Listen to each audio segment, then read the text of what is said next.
Ready to move in premium triplex villas at Bachapalli APR Projects. నమస్తే, welcome to Suman TV. యూజువల్గా మనం goal పెట్టుకుని సాధించాలంటే ఎంత కష్టపడాలి, మరి అలాంటిది దేశంలోనే అత్యున్నతమైన ఎగ్జామ్ యూపీఎస్సీ క్రాక్ చేయాలంటే కూడా ఎంతో కృషి పట్టుదల ఉండాలి. సో నల్గొండ నుంచి 173వ ర్యాంక్ సాధించిన పెంకిసు ధీరజ్ రెడ్డి గారు ఇవాళ మన గెస్ట్గా ఉన్నారు. వారితో మాట్లాడి మరిన్ని విషయాలు తెలుసుకుందాం. నమస్తే అండి.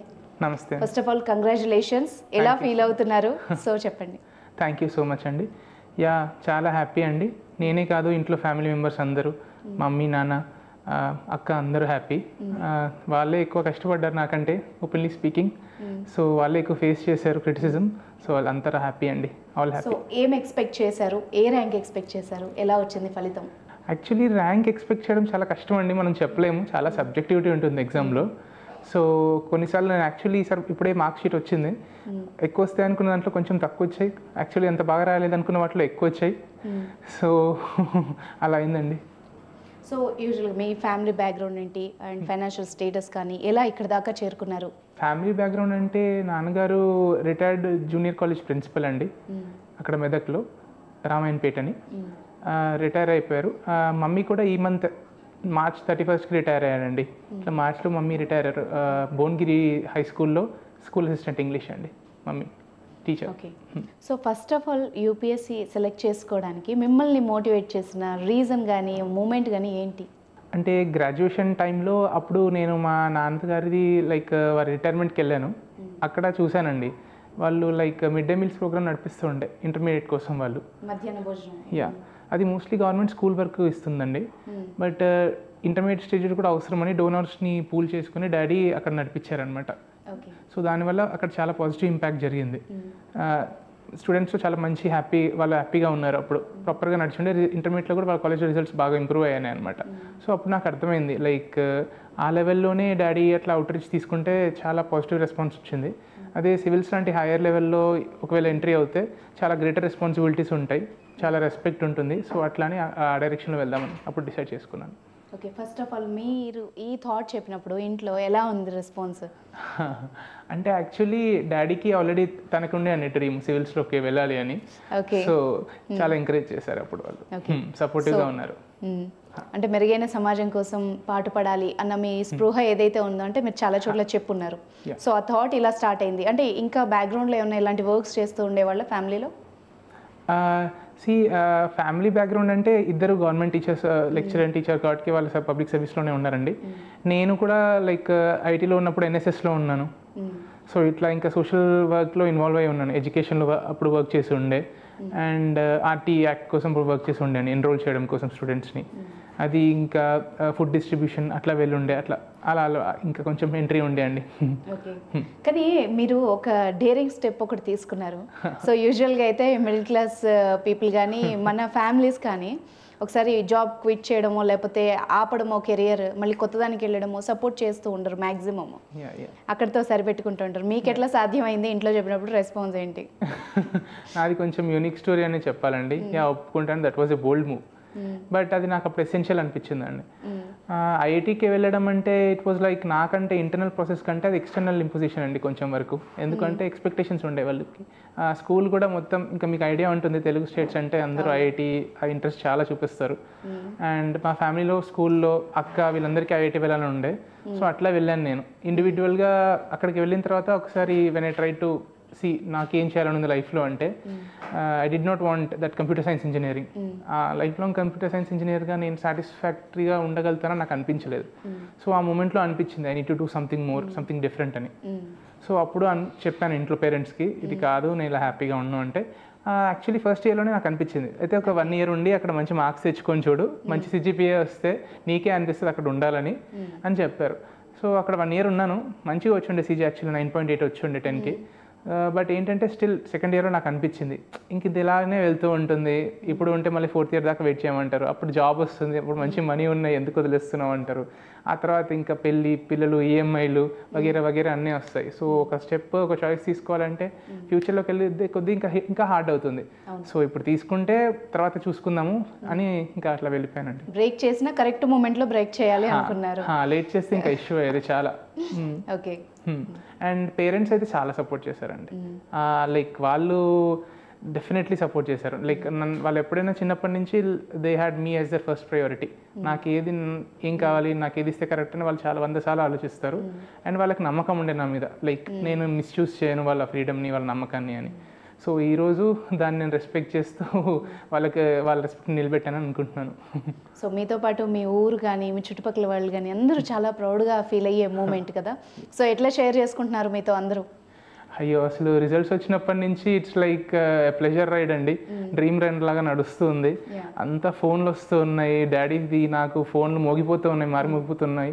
అందరు ఇంటికే వస్తున్నారు, రిలేటివ్స్, డాడీ వాళ్ళ కొలీగ్స్, మమ్మీ వాళ్ళ కొలీగ్స్ వచ్చి షాల్వాలు కప్పుతున్నారు, బొకేస్ ఇస్తున్నారు, ఇన్స్పిరేషన్ లాగా చూపిస్తున్నారు. ఇట్స్ లైక్ కంప్లీట్లీ చేంజ్ అయిపోయింది, ఓవర్ నైట్ చేంజ్ అయిపోయింది అంటారు కదా, అట్లా ఉంది. Very happy. సో ఇట్స్ చాలా మంచి memorable moment at the same time, and మీ భుజాల మీద ఒక బాధ్యత కూడా ఉండే ఒక బరువైన మూమెంట్ కూడా. ఎట్లా హ్యాండిల్ చేస్తున్నారు? అంటే మీకు ఒక టెన్షన్ ఉంటుంది కదా, అంటే రిజల్ట్స్ వచ్చే ముందు కానీ ఇలా కానీ ఎలా ఉండబోతోంది, అలా ఏమన్నా ఫేస్ చేశారా టెన్షన్ని? యా, డెఫినెట్లీ అండి. ఇది చాలా రెస్పాన్సిబుల్ రోల్. ఎందుకంటే లైక్ ఒక డిస్ట్రిక్ట్కి హెడ్ లాగా పెడతారు. ఇప్పుడు లైక్ నా ర్యాంక్కి ఐపీఎస్ వస్తుందండి 173కి ఎక్స్పెక్టెడ్. యా, మోస్ట్లీ 173కి ర్యాంక్ ఐపీఎస్ వస్తుంది. సో యా, డిస్ట్రిక్ట్ రెస్పాన్సిబిలిటీస్ అన్నీ ఉంటాయండి. సో ఇన్ అవే ఈ ఎగ్జామ్ ఎట్లా ఉంటుంది అంటే, వన్ సెలెక్ట్ అవుతే ఈ రెస్పాన్సిబిలిటీస్ తీసుకునే వాళ్ళ కదని టెస్ట్ చేస్తారండి ఎగ్జామ్లోనే. ఎందుకంటే కన్సిస్టెంట్గా వర్క్ చేసేవాళ్ళు, ఫోకస్ చూపించే వాళ్ళు, emotional stability, physical mental stability, fitness అన్నీ they check a lot of things అండి ఇందులో. సో ఇంటర్వ్యూలో కానీ మెయిన్స్లో కానీ కన్సిస్టెంట్గా ఉన్నాడా లేదా అని ఇలా వాళ్ళు కరెక్ట్ అనిపిస్తేనే తీసుకుంటారు.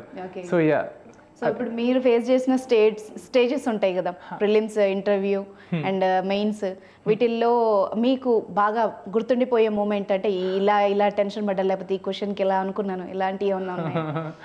టెన్షన్ అంటే లైక్ యాక్చువల్లీ పేపర్ 1లో నేను టెన్షన్ పడ్డానండి యాక్చువల్లీ. ఆప్షనల్ పేపర్ 1లో లైక్ ఎలా కొంచెం షేక్ అవుతుండే బెంచ్ నేను రాసేటప్పటికి. సో నేను పేపర్ కంప్లీట్ చేయలేకపోయాను, నేను కొన్ని వదిలేసాను యాక్చువల్లీ. సో దానివల్ల తక్కువ వస్తాయి అనుకున్నాను, నేను టెన్షన్ పడ్డాను ఇప్పటిదాకా, దానివల్ల ఏమైనా పోతుందేమో అని. అండ్ దానికోసం నేను కాంపన్సేట్ చేశాను అనమాట ఇంటర్వ్యూలో. లాస్ట్ టైం కూడా బాగానే వచ్చాయి, 182 వచ్చాయండి, that was a decent score. ఈసారి ఇంకొంచెం ఎక్కువ ఇంప్రూవ్మెంట్స్ ఏమని చెప్తారో మాక్ ఇంటర్వ్యూలో, దాని మీద చాలా వర్క్ చేశాను. స్మైల్గా చేయడం కానీ, కామ్గా ఉండడం, తొందరగా దూకేయకుండా ఏదైనా అడిగితే ఆలోచించి చెప్పడం, దాన్ని వాళ్ళు అప్రిషియేట్ చేస్తారండి. Because it shows maturity, because you are thinking and answering.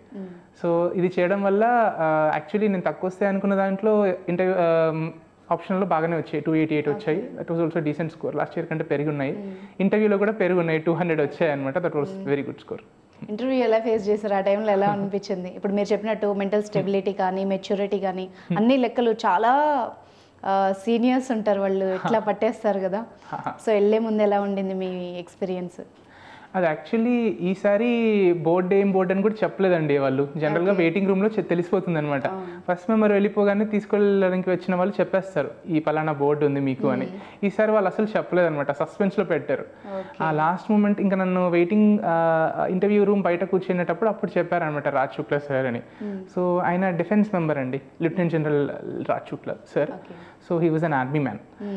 అంటే మేమందరం ట్రాన్స్క్రిప్ట్స్ చూసి ఏమనుకున్నాం అంటే, డిఫెన్స్ గురించి అడుగుతారు, చైనా గురించి అడుగుతారు, ఏఐ గురించి అడుగుతారు అనుకున్నాం. అవి సార్ పెట్ క్వశ్చన్స్ అనమాట. సో నన్ను అవి ఏమి అడగలేదు.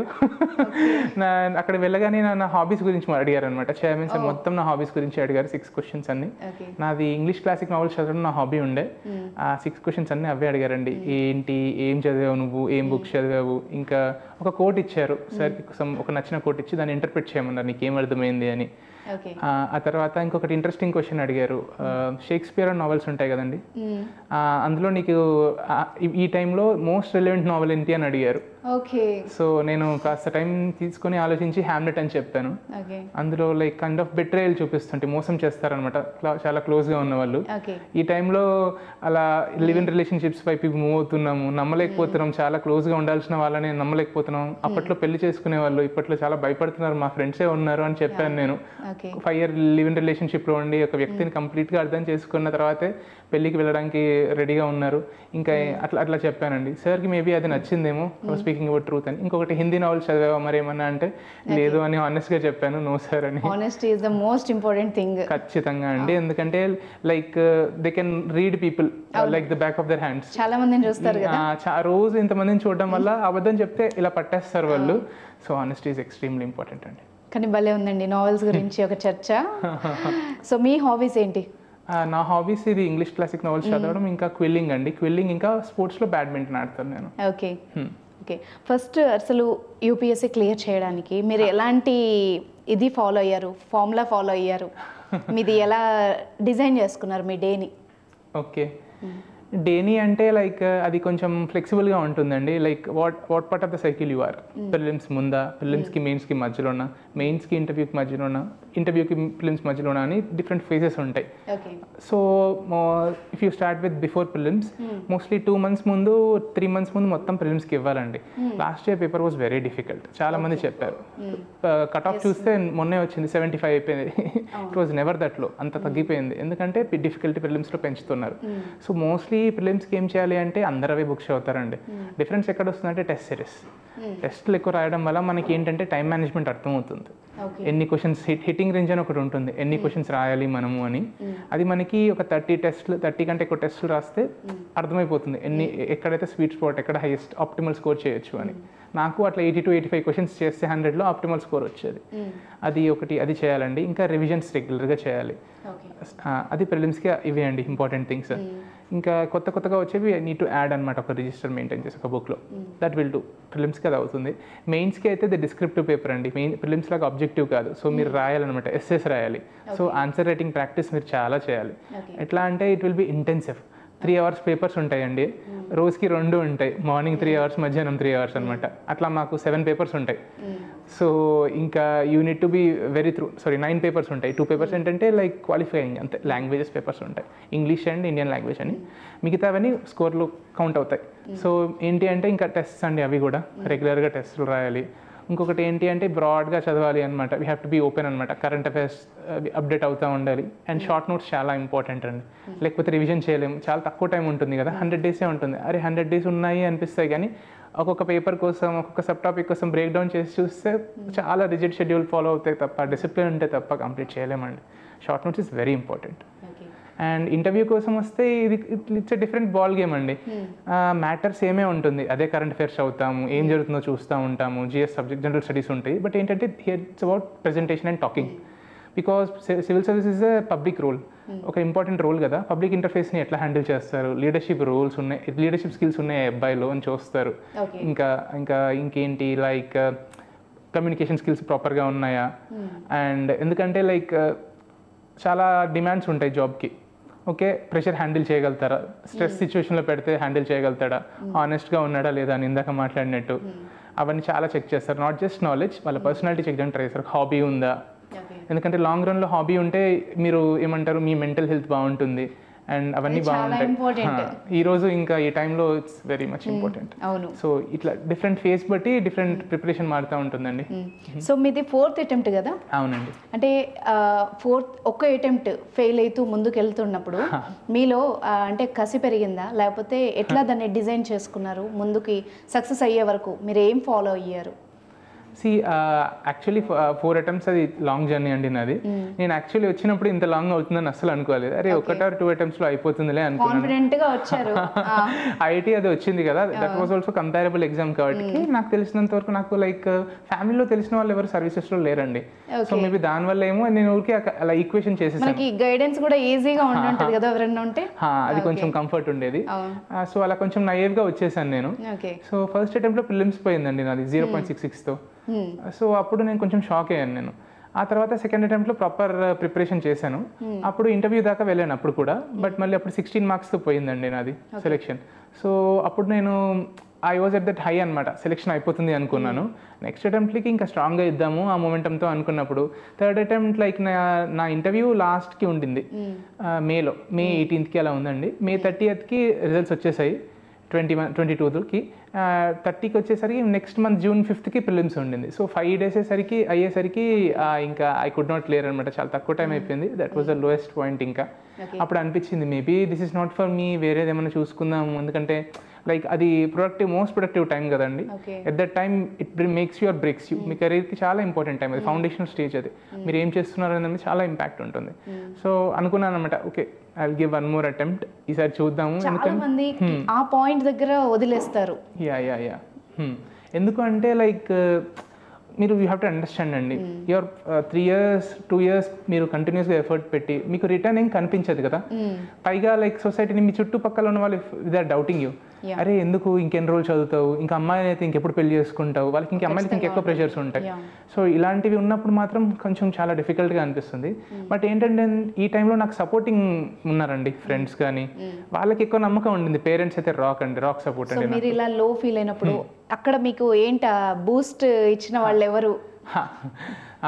పేరెంట్స్ అండి, మోస్ట్ ఇంపార్టెంట్లీ పేరెంట్స్. డాడ్ నాన్నని వెళ్ళి అడిగితే అనేవాళ్ళు అనమాట, నీతో అవుతుంది, ఏదో ఒక్క రోజు వల్ల అనుకోకు, ఇట్స్ లాంగ్ జర్నీ అని చెప్పి ఏం కాదు అని నమ్మకం చెప్పేవారు. ఫ్రెండ్స్ కూడా ఉన్నారండి, అశోక్ అని, సూర్య అని, సుధీర్ అని, దేర్ యూస్ టు దివిజ అని, వాళ్ళ దగ్గర వాళ్ళు చెప్పేవాళ్ళండి, నీది అవుతుంది, నీది అవ్వకపోతే ఎవరిది అవుతుంది అని. వాళ్ళకి ఎక్కువ నమ్మకం ఉండింది ఈసారి. సో ఖచ్చితంగా మనం అది భుజాల మీద పెట్టుకొని ఖచ్చితంగా చేయాలనిపిస్తుంది. యా ఎందుకంటే లైక్ ఉండాలండి వాళ్ళు ఎప్పుడు, ఎందుకంటే లైక్ కంటిన్యూస్గా మనం పాజిటివ్ ఉండడం ఏ మనిషికి పాసిబుల్ కాదు. ఎప్పుడో ఒకసారి మనం లోగా ఉన్నప్పుడు సపోర్ట్ చేసే ఫ్రెండ్స్ కానీ, ఫ్యామిలీ కానీ, మెంటర్స్ కానీ, ఆ పాజిటివ్ సర్కిల్ ఖచ్చితంగా ఉంటాయి. Yeah definitely. అండ్ మీది గవర్నమెంట్ స్కూల్ కదండి ఎడ్యుకేషన్, అంటే 10th వరకా?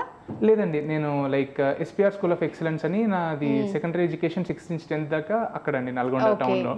ప్రైమరీ స్కూల్ ఇది సెయింట్ అల్ఫోన్సస్ హై స్కూల్ అండి, ఓకే, నల్గొండ టౌన్. ఓకే, అంటే మనం ఈ మధ్యకాలంలో చూసాము లేటెస్ట్ రిజల్ట్స్, నేనే చదివాను ఆల్మోస్ట్ ఒక 3-4 న్యూసెస్. అంతా గవర్నమెంట్ స్కూల్స్లో చదివిన వాళ్ళు, నవోదయాలు చదివిన వాళ్ళు, లేదంటే పోవర్టీలో ఉన్న వాళ్ళు, పేరెంట్స్ ఎంతో కష్టపడితే వాళ్ళ స్టేజ్కి వచ్చారు. ఇప్పుడు యూపీఎస్సీ క్లియర్ చేసిన వాళ్ళు చాలా మందికి ఇన్స్పిరేషనల్ స్టోరీస్ ఉన్నాయి. సో దాని గురించి ఏమంటారు? అది డెఫినెట్లీ చాలా వెరీ గుడ్ చేంజ్ అండి సర్వీసెస్లో, బికాజ్ రిప్రజెంటేషన్ అనేది చాలా ఇంపార్టెంట్ ప్రిన్సిపల్ గవర్నెన్స్లో. అండ్ వాళ్ళు బోర్డు మెంబర్స్ కూడా చూస్తూ ఉంటారండి, రూరల్ ఏరియాస్ నుంచి వస్తున్నారా, ఒకవేళ వాళ్ళని ఎంకరేజ్ చేద్దామని. సో ప్రిఫరెన్స్ ఏ విధంగా వీళ్ళకి డిఫరెన్స్ ఉంటుందా? అంటే like it's an open thing అండి, ఏంటంటే it's very good thing if they are coming into services. ఎందుకంటే వాళ్ళు they bring their own experiences.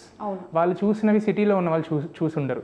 So definitely వాళ్ళు కొత్త ఇన్సైట్స్ తీసుకొస్తారు. ఖచ్చితంగా సమాజంలో చేంజ్కి అయితే వాళ్ళకి పాసిబిలిటీ ఎక్కువ ఉంటుంది. అండ్ వాళ్ళకి ఎక్స్పీరియన్సెస్ ఉంటాయి, వాళ్ళకి మోటివేషన్స్ కూడా అలా ఉంటాయి. కాబట్టి ఒక చిన్న అమౌంట్ ఆఫ్ సపోర్ట్ వాళ్ళు చూపిస్తారు ఇంటర్వ్యూలో. ఇట్స్ అబౌట్ డిస్క్రిప్షన్ వాళ్ళు చూపిస్తారు. It's a good thing and it's positive element. So మీ వరకు వచ్చేసరికి పేరెంట్స్ అంటే మీ ఫాదర్ రోల్ ఏంటి మీ జర్నీలో, మీ మదర్ రోల్ ఏంటి, అండ్ మీ ఫ్యామిలీ సిబ్లింగ్స్ అంటే వాళ్ళ రోల్ ఏంటి? పేరెంట్స్ అయితే లైక్ లిటరలీ ఇది లైక్ కొంచెం డిమాండింగ్ ఎఫర్టే అండి. సో చాలా వరకు రూమ్లో ఉండి చదువుతూ ఉండేది నేను మోస్ట్లీ. నేను బ్రేక్ టైంలో వచ్చినప్పుడు నన్ను మాట్లాడించేవాళ్ళు, నన్ను లైక్ ఈజ్ చేసేవాళ్ళు, నాకు కబుర్లు చెప్పేవాళ్ళు, ముచ్చట్లు చెప్పేవాళ్ళు. అండ్ ఆ తర్వాత ఇంకా నేను ఎప్పుడైనా భయపడే ఇట్లా ధైర్యం చెప్పేవాళ్ళు అండ్ కాన్ఫిడెన్స్ చూపించేవాళ్ళు. అండ్ ఇంకా నేను ఏది అడిగినా చేసేవాళ్ళండి. ఫుడ్ కానీ మా మదర్ ఎప్పుడు లైక్ అనలేదన్నమాట, ఇది కావాలంటే ఏది కావాలంటే చేసేవాళ్ళు. అండ్ ప్రెషర్ ఎప్పుడు నా వైపు వచ్చేది కాదండి బయట నుంచి. ఏది క్వశ్చన్స్ ఉన్నా మా పేరెంట్సే ఫేస్ చేసేవాళ్ళు. సో నన్ను షీల్డ్ చేశారనమాట, ఒక ప్రాపర్ ఫోకస్ చేసేటట్టు. అక్క అయితే షీ వాజ్ ఆల్సో సపోర్టింగ్ అండి ఎవ్రీ స్టేజ్లో. నా డిసిషన్ వెనక్కి రావడానికి డిసిషన్ కానీ ఏదైనా కానీ షీ హ్యాడ్ ట్రస్ట్ అనమాట, నేను చేయగలుగుతాను అని. సో తను కూడా she was very trusting. And నన్ను ఎవరైనా ఏమని అంటే షీ ఊరుకునేది కాదు. సో ఒక షీల్డ్ లాగా ఉంచి సపోర్ట్ చేశారు, నర్చర్ చేస్తారు, చెట్టును మొక్కను పెంచినట్టుగా చూసుకున్నారు. ఖచ్చితంగా పేరెంట్స్ ఎఫర్ట్సే కదండి ఎంతో కొంత పిల్లల్ని ముందుకు తీసుకెళ్లేది కూడా. సో మీరు ఎన్ని అవర్స్ చదివాలి అంటే జనరల్గా ఒక పెద్ద ఎగ్జామ్ క్లియర్ చేయగానే చాలా మంది నేను ఇన్ని అవర్స్ చదివాను, నేను ఇంత కష్టపడ్డాను, ఇలా ప్లాన్ చేసుకున్నాను. సో మీ వరకు వస్తే మీ ప్లానింగ్ ఎలా ఉండింది? అవర్స్కి వస్తే నాది mostly on average 8 to 10 hours నడిచేదండి. ఆన్ యావరేజ్ అంతే ఉండేది. బట్ రెగ్యులర్గా ఎవ్రీడే, ఇంకా సండే సాటర్డే బ్రేక్, కన్సిస్టెన్సీ అండి. సాటర్డే సండే అలా ఉండదు, 8 to 10 hours ఎవ్రీడే అనమాట. సో అలా అవుతుంటుంది. బట్ ఏంటంటే ఎగ్జామ్ దగ్గరకు వచ్చినప్పుడు కొంచెం మెయిన్స్ చెప్పాను కదండి, అది కొంచెం ఇంటెన్సివ్గా ఉంటుంది కాబట్టి అప్పుడు కొంచెం 12 hours అట్లా వెళ్తూ ఉంటుంది. సో ఎగ్జామ్ దగ్గరకు వచ్చినప్పుడు అట్లా పెరుగుతూ ఉంటుంది. ప్రిలిమ్స్ అప్పుడు కూడా ఒక 10 hours 11 hours అట్లా వెళ్తూ ఉంటుంది, కొంచెం రివైజ్ చేస్తూ ఉంటాం కదా. ఇంకా మెయిన్స్ అప్పుడు అయితే 12 hours వెళ్తుందండి, లేకపోతే కంప్లీట్ చేయలేము రివిజన్. అండ్ కోచింగ్స్ కానీ మోటివేషన్ కానీ తీసుకోవడం ఎవరి నుంచి అయినా ఇలాంటివి ఏమైనా ఉన్నాయా? కోచింగ్ అయితే నేను కోచింగ్కి వెళ్ళానండి. ఈ ఇయర్ 2023కి నా ఆప్షనల్ ఆంథ్రోపాలజీకి వివేకానంద సార్ దగ్గరికి వెళ్ళానండి. రిఫ్లెక్షన్స్ ఐఏఎస్ అని హిమాయత్ నగర్లో ఉంటుంది వాళ్ళ సెంటర్. దాని ముందు ఢిల్లీలో తీసుకున్నాను కానీ చాలా పెయిన్ఫుల్గా ఉంటుందండి. వాళ్ళు టెస్ట్ సిరీస్ తీసుకుంటే ఆన్లైన్ వాళ్ళు దిద్దేవాళ్ళు గారు పేపర్స్, టైమ్లీ అసలు ఇచ్చేవాళ్ళు గారు. మనకి చాలా 100 days ఉంటుంది కదా మెయిన్స్ ముందు టైమ్. అప్పుడు ఏంటంటే కొంచెం అలా వాళ్ళ వెనకాల పరిగెత్తే టైం ఉండదన్నమాట. మనకు చదివడానికి చాలా ఉంటుంది కదా, సో వాళ్ళు అలా మనం ఇబ్బంది పెడితే మనం ఏం చేయలేమన్నమాట. రిడ్రెసల్ మెకానిజం ఉండదు. అదే ఈసారి అయితే చాలా టైం ఇచ్చేవారు నాకు ఆంథ్రోపాలజీకి. వాట్ ఎవర్ నాకంటే ఎక్కువ ఇంట్రెస్ట్ చూపించేవారు నాకు ఆన్సర్ మీద. ఇది ఎలా రాయొచ్చు, ఇది ఇంకెలా ఇంప్రూవ్ చేయొచ్చు, దీనికంటే బాగా ఎట్లా రాస్తారు చెప్పు అని ఇన్సైట్ అంత సార్ తెలిసినవి యాడ్ చేయడం కానీ, సో చాలా డెఫినెట్లీ హెల్ప్ చేశారండి. అండ్ టెస్ట్ సిరీస్లో ఉన్న క్వశ్చన్స్ కూడా కొన్నిసార్లు రిపీట్ అవుతాయి ఫైనల్ ఎగ్జామ్లో. ఈ ఇయర్ జరిగింది ఆప్షనల్లో నాకు. సో ఆప్షనల్ సార్ నాకు వివేకానంద సార్ చాలా హెల్ప్ చేశారు. అండ్ జిఎస్కి వస్తే నేనైతే ఫార్మాయిస్లో టెస్ట్ సిరీస్ రాశానండి. అది ఇంకా రెగ్యులర్ టెస్ట్ ఒక షెడ్యూల్ లాగా ఉంటుంది, క్లాక్ వర్క్ లాగా. ఓకే టెస్ట్ రాయాలి, రివిజన్ చేయాలి అని ఒక టైం టేబుల్ లాగా పనికొచ్చేది. ఓకే. అండ్ ఒక నార్మల్ డౌట్ ఉంది, అంటే ఇలాంటి పెద్ద ఎగ్జామ్స్ క్లియర్ చేయాలన్నా, ఒక లక్ష్యాన్ని చేరుకోవాలన్నా చదువుకి సంబంధించి పుస్తకాల పురుగులాగానే ఉండాలా, లేకపోతే అదర్ హాబీస్ కూడా ఉండి చిల్ అవుతూ కూడా చదివే వాళ్ళు కొడతారా? అది డెఫినెట్లీ ఒక బ్యాలెన్స్ ఉండాలండి. ఈ ఎండ్లో ఆ ఎండ్లో ఉండకూడదు ఎప్పుడు కూడా. సో మిడిల్ పాత్లో ఉండాలి. ఒకటి హాబీ డెఫినెట్లీ ఇంపార్టెంట్ అండి, ఎందుకంటే అది బ్యాలెన్స్ చేస్తుంది మనల్ని. ఓకే స్ట్రెస్ అవుట్ ఒకవేళ అవుతే ఇది ఇది ఇది ఆ స్ట్రెస్ రిలీఫ్ చేస్తుంది. ఇప్పుడు నేను ఈ క్వశ్చన్ ఎందుకు అడిగానంటే, చాలా మంది పేరెంట్స్ పిల్లల మీద హోప్ పెట్టుకుంటారు. సో వాళ్ళని ఎంతసేపు చదువు చదువు చదువు చదువు చదువు అంటారు. సో వాళ్ళు ఎట్లా ప్లాన్ చేసుకుంటే వాళ్ళ మెంటల్ ఎబిలిటీ ఎలాగా ఇంప్రూవ్ అవుతుంది? సో దానికోసం అనమాట. ప్రాపర్ స్టడీస్ ఉన్నాయండి హెల్త్లో. మీరు ప్రాపర్ మీకు ఒక ఎలిమెంట్ ఆఫ్ స్పోర్ట్ కానీ, ఒక extracurricular activity, let it be anything, creative activity, painting కానీ, మ్యూజిక్ కానీ, డ్యాన్స్ కానీ ఉంటే మీ ప్రొడక్టివిటీ 11 అవర్స్లో చేసేది మీరు 12 అవర్స్ కూర్చునేది 9 అవర్స్లోనే చేసేస్తారు if you're doing with a hobby. Productivity is very much important. ఎన్ని గంటలు కూర్చున్నామని కాదు, ఎంత వర్క్ చేయగలిగినది is much better gauge of your work అనమాట. So I will definitely see ఒక హాబీ ఉండాలి. అండ్ దానివల్ల ఏంటంటే ఒక సోషలైజేషన్ ఎలిమెంట్ కూడా ఉంటుంది. You will break that isolation elements. ఒక ఆపర్చునిటీ ఇస్తుంది మీకు వేరే వాళ్ళతో కనెక్ట్ అవ్వడానికి, అండ్ రిలాక్సేషన్ ఇస్తుంది. ఇంకొక స్పోర్ట్ అయితే ఫిజికల్లీ యాక్టివ్ అవుతారు, బ్రెయిన్ ఇంకా యాక్టివ్ అవుతుంది. That's very good. స్పోర్ట్ అయితే ఇట్స్ ద బెస్ట్ అండి. సో మీకు సమాజం పట్ల చాలా స్పృహ ఉంది. నాకు నేను మీరు మాట్లాడిన విధానాన్ని బట్టి మిగిలిన ఇంటర్వ్యూస్లో చూశాను. సో ఇప్పుడు మనం లేటెస్ట్గా చూస్తున్నాం, పిల్లలు ప్రెషర్ని కానీ స్ట్రెస్ని కానీ మేనేజ్ చేయలేకపోతున్నారు, బ్రేక్అవుట్ అయిపోతున్నారు. సో దాన్ని ఎట్లా చూడాలి మనం? ఒకటి విషయం అయితే మీరు అన్నది నిజమండి. లైక్ అకాడమిక్ ఎక్స్పెక్టేషన్స్ పేరెంట్స్లో చాలా పెరిగిపోయింది. ఒక సోషల్ కంపారిజన్ వచ్చేసింది. ఆస్పిరేషన్స్ అనేవి చాలా స్కై హైగా ఉన్నాయి అన్నమాట. సో దీనివల్ల ఒకటి ఇట్స్ ఎ గుడ్ థింగ్. ఏంటి అంటే సోషల్ లైడర్ క్లైమ్ చేయాలనుకుంటున్నారు, గ్రేటర్ రెస్పాన్సిబిలిటీస్ తీసుకోవాలనుకుంటున్నారు, ఎక్కువ చదువుకోవాలనుకుంటున్నది, అది పాజిటివ్ థింగ్. బట్ ఇట్లా నెగిటివ్ ఫాలోఅవుట్స్ ఉన్నాయి. ఏంటి లైక్ కాంపిటీషన్ ఎక్కువైపోతుంది, నెగిటివ్గా తీసుకుంటున్నారు. ఎలా అంటే పేరెంట్స్ కొంతమంది రుద్దడం కానీ, లేదా వాళ్ళ ఎక్స్పెక్టేషన్స్ మీట్ అవ్వకపోతే తిట్టడం కానీ, అది చేయడం వల్ల. అండ్ ఎడ్యుకేషన్ ఇన్స్టిట్యూషన్స్లో కూడా కొంతమంది సెన్సిబుల్గా ఉండకపోవచ్చు, మేనేజ్మెంట్ వాళ్ళు కావచ్చు, టీచర్స్ కావచ్చు. దీనివల్ల ఎట్లా ఉంటుందంటే ప్రెషర్ పెరుగుతుంది పిల్లల్లో. ఇది ఇంకా వర్స్ట్ కేస్ సినారియో సూసైడ్స్ అవ్వడం అక్కడ దాకా వెళ్తుంది. దీనివల్ల ఇంకేంటండి like it's like backfiring. Original పర్పసే లాస్ అవుతుంది. పిల్లలు లేకపోతే ఇంక ఇవన్నీ మీనింగ్లెస్ కదా. So you have to be careful ఎట్లా ఉన్నాయి అని. ఇండివిజువల్ పర్సన్ ఇంట్రెస్ట్ ఏంటి అని ఆ డైరెక్షన్లో పంపించడానికి చూడాలి. బికాజ్ టుడే చాలా ఎకనామిక్ ఆపర్చునిటీస్ ఉన్నాయి. వాళ్ళకి ఇంట్రెస్ట్ ఉన్న డైరెక్షన్లో, ప్యాషన్ ఉన్న డైరెక్షన్లో వర్క్ చేస్తే they will do wonders in any field. So prepare అవ్వాలనుకుంటున్న స్టూడెంట్స్కి మీరు ఇచ్చే గైడెన్స్ ఏంటి? ఎలా ఒక ప్లాన్ చేసుకోవాలి ఈ గోల్ రీచ్ అవ్వడానికి వాళ్ళకి? నేనైతే ఒకటి చెప్తానండి, ఒక ప్రాపర్ టైం టేబుల్ ఉండాలి.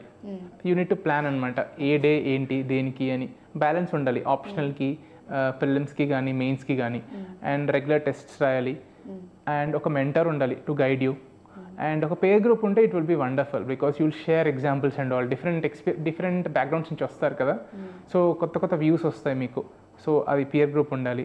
ఇంకొకటి ఏంటంటే you need to have focus. కొన్నిసార్లు అనిపిస్తుంది అరే బయటికి వెళ్దాము, పార్టీకి వెళ్దాము, ఫ్రెండ్స్ మూవీస్కి వెళ్దాము.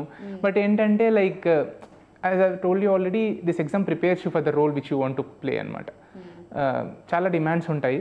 So you need to put balance అనమాట. సో మెంటల్ ఫోకస్, రెసిలియన్స్ ఉండాలి. డిఫికల్టీస్ వచ్చినప్పుడు కొన్నిసార్లు ఎంత బాగా చదివినా కూడా మార్క్స్ రావు మీ టెస్ట్లో, అప్పుడు కూడా you should not go down. Okay, ఆ మెంటల్ రెసిలియన్స్ చాలా ఇంపార్టెంట్. సో దీనికి నేను ఏం చెప్తాను అంటే ట్రస్ట్ ఉండాలి మీరు చేసే వర్క్ మీద, మీకు సెల్ఫ్ బిలీఫ్ ఉండాలి.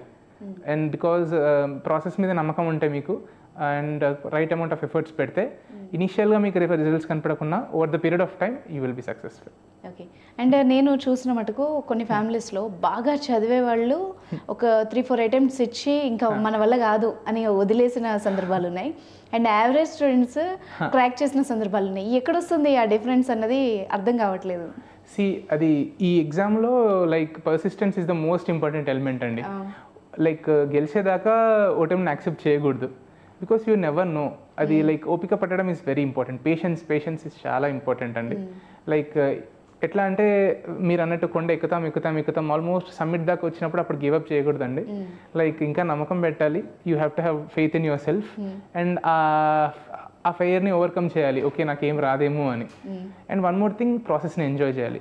When you are able to do that and వేరే వాళ్ళది కాకుండా మీకే ఒక సెల్ఫ్ ఐడియా ఉండాలి, ఇది ఎందుకు చేస్తున్నాను నేను అని. అది ఉన్నప్పుడు యూ విల్ హ్యావ్ క్లారిటీ అనమాట. అట్లా గివ్ అప్ చేయము. ఓకే. మీ వరకు వస్తే మీకు మంచి మెమరబుల్ మూమెంట్ మీ ఇంట్లో కానీ మీ లైఫ్లో కానీ ఏమున్నాయి? ఇప్పుడు అయితే స్ట్రాంగ్గా కనిపించేది నాకు 16th రోజు రిజల్ట్స్ వచ్చినప్పుడే అండి. ఓకే. నేనైతే మా నాన్న ఎత్తేసుకున్నాను పైకి, హ్యాపీనెస్ తట్టుకోలేక. Because I was not expecting that rank. ఎందుకంటే చెప్పాను కదండి, there is lot of uncertainty. అందరు బాగానే చదువుతారు, దిద్దే వాళ్ళకి ఎవరు బాగుంది అనిపిస్తే they will get good marks. Okay. మీరు అదే చెప్పారు చూసారా, అంటే ఇన్నేళ్లుగా మీరు దానికోసం ఎంత వెయిట్ చేశారో ఇక్కడ కనిపిస్తోంది ఆ ఉదాహరణ. అండ్ మోస్ట్ మోటివేషనల్ మూమెంట్ ఏదైనా ఉంటుంది కదా, ఇది చూసినప్పుడు ఏదైనా సంఘటన జరిగినప్పుడు లేకపోతే ఇట్లా అలాంటివి ఏమన్నా ఉన్నాయా? సో మోటివేషన్ గురించి వస్తే నేనైతే మహేష్ భగవత్ సార్ గురించి చెప్తానండి. బికాజ్ సార్ చాలా హైయర్ ఎకలాన్స్లో ఉన్నారు పోలీస్ సర్వీస్లో. అది కూడా it's very demanding job. Okay. So వాళ్ళకున్న ఫ్రీ టైంలో కూడా ఆ టైంని మాకు ఇంటర్వ్యూ ప్రిపేర్ అయ్యే స్టూడెంట్స్కి కానీ ప్రిలిమ్స్కి ఆప్షన్ అండ్ మెయిన్స్కి ప్రిపేర్ అయ్యే స్టూడెంట్స్ కోసం సార్ అలొకేట్ చేసేవాళ్ళు.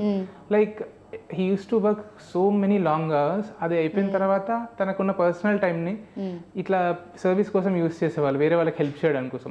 Like that was like awesome అండి. అది నాకు అనిపించింది లైక్ సార్ ఒక లైక్ ఐడల్ అనిపించింది నాకు. So that was very motivating. మీకు బాగా ఇన్స్పిరేషన్ అనిపించే వ్యక్తులు ఎవరెవరు ఉన్నారు? ఇంకా వీళ్ళని చూడగానే I want to be like that అన్నట్టుగా అనిపిస్తుంది కదా, అలాంటి పర్సనాలిటీస్ ఏమున్నాయి? ఈ మాలకొండయ్య సార్ గురించి నాకు ఐడియా ఉందండి. Sir he was also DGP ఏపీకి. సార్ అంటే కూడా I'm like he's an idol for me. And sir తర్వాత ప్రైవేట్ సెక్టర్లో ఉన్నారండి, ఇంద్ర నూయి అని. She's the CEO of PepsiCo. She's also like women లీడర్స్లో కామర్స్లో she's one of the biggest leaders. తను కూడా షీ హ్యాస్ సాక్రిఫైస్ కొన్ని ఎలిమెంట్స్, పర్సనల్ ఎలిమెంట్స్ తను పక్కన పెట్టిందండి to reach the highest levels of as a CEO of PepsiCo. తన interviews చూశాను. She's also big role model for me. And మీరు సర్వీసెస్లోకి వస్తే మీరు సొసైటీలో రావాలి అనుకున్న చేంజెస్ మీరు చూడాలి, మీరు చేయగలిగేవి ఏమున్నాయని మీరు ఏమన్నా అనుకున్నారా? అంటే లైక్ నా ఆప్షనల్ ఆంథ్రోపాలజీ అండి. So I always had this curiosity towards tribals. So ఏ స్టేట్లో వేస్తారో తెలియదు నన్ను, but I would definitely want to work about tribal welfare. అది ఒకటి. అండ్ సెకండ్ థింగ్ ఏంటంటే ఉమెన్ డెవలప్మెంట్, జెండర్ ఈక్వాలిటీ గురించి అది అండి. సో నేను క్లోజ్ క్వార్టర్స్ నుంచి చూశాను. సో ఆ ఆస్పెక్ట్ డెఫినెట్లీ నాకు మైండ్లో ఉంది. Third thing health and nutrition అండి. బికాస్ హెల్త్ అండ్ న్యూట్రిషన్ ప్రాపర్గా లేకపోతే ఇట్స్ లైక్ ఫౌండేషన్ వీక్గా ఉన్నట్టు. వీక్ ఫౌండేషన్ మీద మీరు ఎంత పెద్ద ఇల్లు కట్టినా ఇట్ విల్ కూలిపోతుంది అది. So health and nutrition is the like third and important priority for me అండి ఈ ఏరియాలో వర్క్ చేయాలని. సో మీరు అన్నట్టు జెండర్ ఈక్వాలిటీ మీ మైండ్లోకి వచ్చిందంటే మిమ్మల్ని ఆ మూమెంట్కి తీసుకెళ్ళిన ఏమన్నా సిచ్యువేషన్ ఉందా? ఆలోచింపజేసే మూమెంట్ ఏదైనా జరిగిందా లైఫ్లో?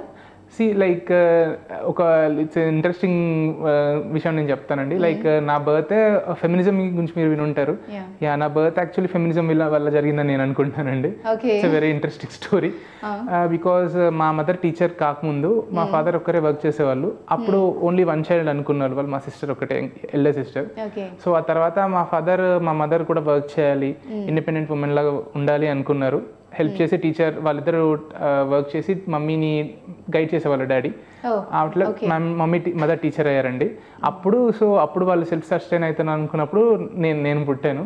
సో ఆ ఎలిమెంట్ ఆఫ్ ఫెమినిజం లేకపోతే మేబీ ఈరోజు నేను ఉండేవాడిని కాదు. So that's an inspiration for me. మీరు యూపీఎస్సీ ప్రిపేర్ అవ్వాలనుకున్న వాళ్ళు కానీ అంటే ట్రై చేసి లోగా ఫీల్ అయ్యే వాళ్ళు, అంటే రాదు అని ఏమంటారు నిరాశకు గురయ్యే వాళ్ళని కానీ వాళ్ళకి మీరు ఏం మెసేజ్ ఇద్దాం అనుకుంటున్నారు? అది నాకు ఐ బీన్ త్రూ దట్ అండి. అది మీరు ఎంత వర్క్ చేసినా దానికి రిటర్న్ ఒక్కోసారి కనిపించదు. ఒక స్టోరీ ఉంటుందండి ఒక ట్రీది, ట్రీ పేరు నాకు గుర్తు రావట్లేదు, బట్ అదేంటంటే ఒక 3-4 years అది ఏం కనిపించదు అనమాట గ్రోత్. బ్యాంబూ అది లైక్ గ్రౌండ్లో దాని రూట్స్ పెరుగుతూ ఉంటాయి ఆ టైం అంతా. బట్ ఆ నెక్స్ట్ ఇయర్ సడన్గా షూట్స్ బయటికి వచ్చేస్తే ఎక్స్ట్రీమ్లీ ఫాస్ట్గా గ్రో అవుతుంది. So you have to see your life as like that ఈ ప్రిపరేషన్లో. అప్పటిదాకా యూఆర్ కన్సాలిడేటింగ్ యువర్ సెల్ఫ్ అనమాట. మీకు రిజల్ట్ బయటికి కనపడదు, బట్ ఒకేసారి సడన్గా షూట్ అయినట్టు కనిపిస్తుంది result. So you have to have trust in your self. అవుతుంది, ఓపిక పట్టాలి, హ్యావ్ దట్ పేషెన్స్. ఓకే, అంతే. And thank you so much for your time అండి. మీరు మీ గోల్స్ ఇంకా రీచ్ అవ్వాలి, మీరు డ్రీమ్స్ అన్నీ అచీవ్ అవ్వాలని మనస్ఫూర్తిగా కోరుకుంటున్నాం. And thanks for your time. Thank you అండి. సుమన్ టీవీలో మీ పర్సనల్ అండ్ బిజినెస్ ప్రమోషన్స్ కోసం కింది నెంబర్కి కాంటాక్ట్ చేయండి.